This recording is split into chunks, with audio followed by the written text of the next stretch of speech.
that looks at both the financial and operational sides of success.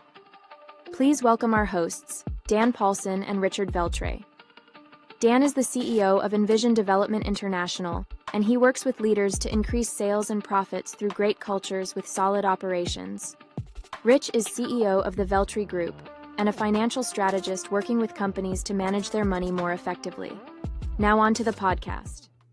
All right, this is part 2 of our episode with Mr. Brian Weavel. We are going to learn more about the pizza industry, and in this episode, we are going to focus more on the data. So Brian's going to share his perspective on what data to watch for, what data is important, and more importantly, you'll learn what 35% of pizza places do not do properly. So check it out. I work for an amazing company, and my bosses my bosses are just these. I can't explain. I think I explained it to you, Dan. It's like I think I'm outgoing and personal and everything like that. But I get into this meeting and these guys are just way outgoing and so cool, so great to work with. Eric Bam has been a godsend to me. He's an incredible soul. He's my boss. And then Nick is my president. And I get along great with these guys. And they trust me and they know I'm going to do my job. And I'm back on the top of the pizza world. We're headed to Vegas here in 2 weeks for a pizza expo again, which is really cool. So yeah, that's where I come from. Long story, but there's a lot of narratives in between there. I mean, like we don't have time to touch base on, but there's some awesome things. And the community work was crazy. I mean, I volunteered for everything, and I still do. I still do some work. So. I mean, that's great. And I have to imagine though, like we said, I think we said it before. I don't think we said it on camera, but you find something you love and and you're able to actually, do that every day. You don't work a day in your life. Right. So it sounds like you're really having a fabulous time with the pizza. I got to tell you, I wake up every morning and I worked a couple of jobs that I wake up going, oh God, I got to go to work. I got to go to work. I did that. Yeah. I wake up and I used to, when I ran the restaurant, I'd get home like midnight, 1 o'clock in the morning. So I'd sleep until 10 o'clock or whatever. I wake up every single morning about 5:30, 6 o'clock. My wife will say 6:30, but it's between 6 and 6:30 really. The alarm goes off at 5:30, but I'm ready to go. I love doing what I'm doing. I connect with pizza places. I connect with to my job, and we support our company. Is crazy because it's crazy awesome because we don't just sell it to these people. We connect people. We connect different businesses, and we share a great platform of supporting other types of business. I don't compete with cheese places. I don't compete with tomato places, but I support them because they support the pizza industry. So I got off on a tangent. I apologize. No, that's right. No, and I was going to say that really helps, right? Absolutely. I mean, for you to go around and actually, communicate and get involved with other pizza places around your whole territory, having that knowledge, I have to imagine that you're not just selling the product that you have, you're basically, bringing your knowledge to every one of those pizza places as well. And anybody, runs into something, you're almost like the go-to guy. Right. Absolutely. Like my phone number is out there. I mean, it's going on my social media. You can call me anytime. I got pizza places that call me and say, hey, we're thinking about trying a Detroit style pizza. You want to try it? Do I want to try pizza? Heck yeah. But, that's the kind of thing, like people look at us as a resource, which is really cool too, so. Yeah, absolutely. Curious, right? Sure. The reason I say that is one of the best conversations I ever had. I really wish we had a podcast when I had this conversation, but I had a conversation with the CFO of the Boston Red Sox. Nice. And exactly, that's how I felt about it. But I wish it was after we started the podcast because I would have tried to get him on there. Right. But the funny thing was, like, I love baseball, and we started out the conversation with baseball, but 80% of our conversation had nothing to do with baseball. It was all about the business side of baseball. Right. So, we weren't talking about players. We weren't talking about the on field operations. It was all about the business. So I'm curious on this side because I tried to look at your website. before we had the call, and I got hungry.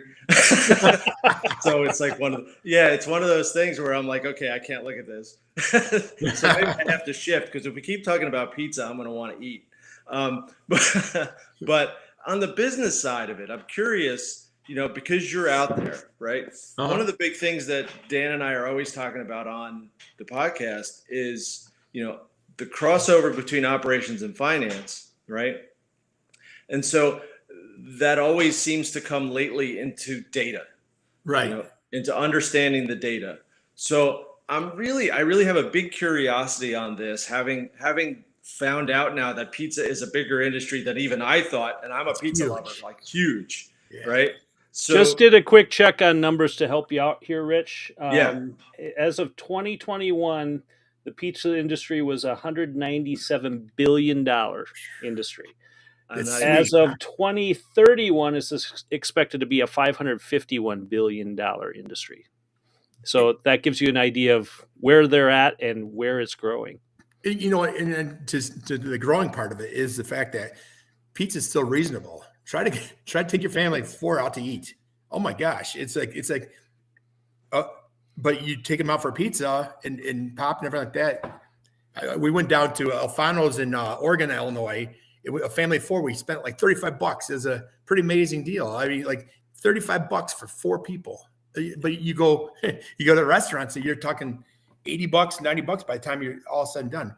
Pizza's still reasonable, and if it's done well, it's profitable too. So I was out last night, and I would have hit your $35 number if I didn't get the garlic knots. See, so, but I'm curious to talk about, from the business side of it, I'm curious to talk about the data.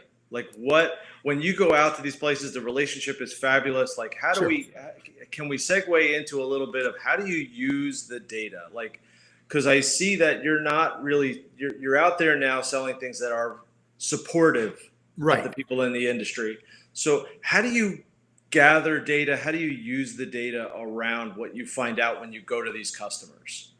There's a couple of things like for me, when I meet with a customer, I mean, we don't get into numbers like what's your, profit loss margin or whatever, or your food costs or anything like that. We go into, like, for me, selling a liner, which is really, to be honest with you, it's not high in the hierarchy of what you need. You need cheese, you need flour, you need here's my kicker. Like, when you're talking, I know it's not numbers, but it's kind of what you're getting at. It's like, why are your delivery sales dipping? What's your percentage of delivery? Why are your delivery sales dipping?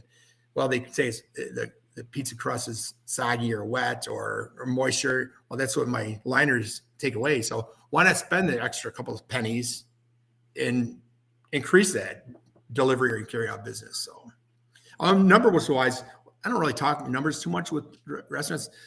I did my own numbers back in the day. I mean, not great at it by any means, but one of the things, like, if I talk to a pizza place and just on a personal standpoint, and they ask me questions, the first thing I always ask them, do you know your food cost?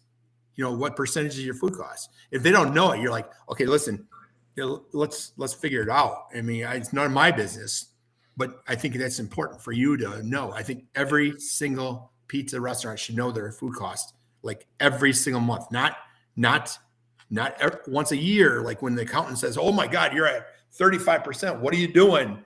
And that's too late. You got to know it. You got to know it every single week. It should. Like, if you're ordering $5,000 of product this week and you're only going to sell $7,000, you're in trouble in 1 week. Yeah. So, that's some of the things that I have talked about.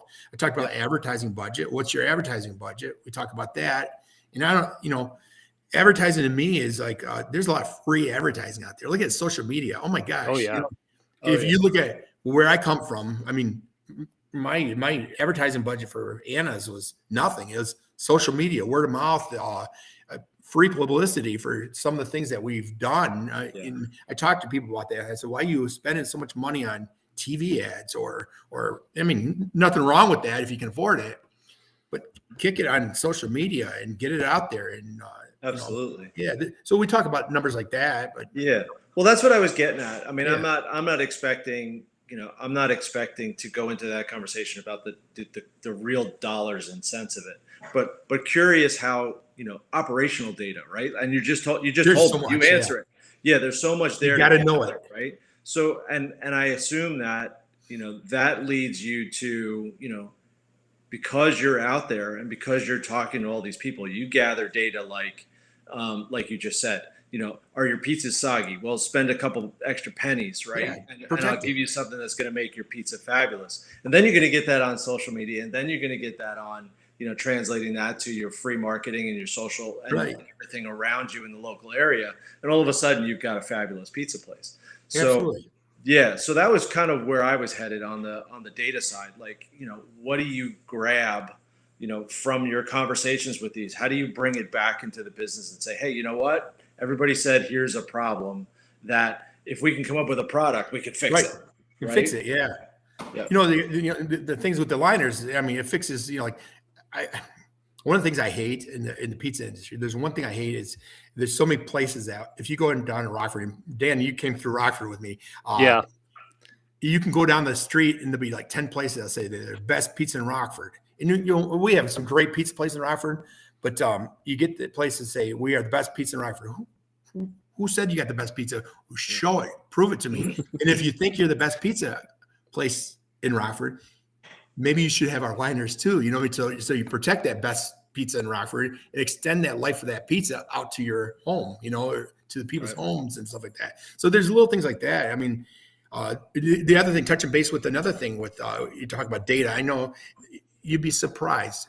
I spend a couple hours a day on social media with pizza places, and you'd be surprised on the data of how many places have incorrect social media. And I always like if you go to the website, you hit the button and it brings you to somebody else's website. It brings you to and that's a huge thing. So the data is, and I did this little data thing, and it was like 35% of the pizza operators that I look up have some error in their social media content, whether it's going to somebody else's website or it's or it goes, you hit bring me to the Facebook page. It brings to the people who built their website. It's not doing your pizza place any good. So it's 35% have errors in their social media. So what I usually do is I usually send whether they're customers of mine or not, because I support the pizza world, period, because you never know when they become customer of mine. So I always support everybody. So if I'm reaching out to a pizza place that has, I go back to them and I say, hey, I send them a message. Hey, did you know your link to on your website goes to Star Advertising Company instead of your pizza place or to your Facebook page? So I mean, that data there. I mean, I know it's not numbers as in like what you're used to, Richard, but it's the numbers for me is like you got 35% people with errors. You got to know those things. You got to know your food costs. You got to know your percentage of the people that are getting your message. You got to use that social media. Thanks, Brian. That was some great information. We learned a lot about what data we need if we are going to be a pizza place, but I think a lot of that information is also important to other business owners as well. Check out part 3 coming up soon.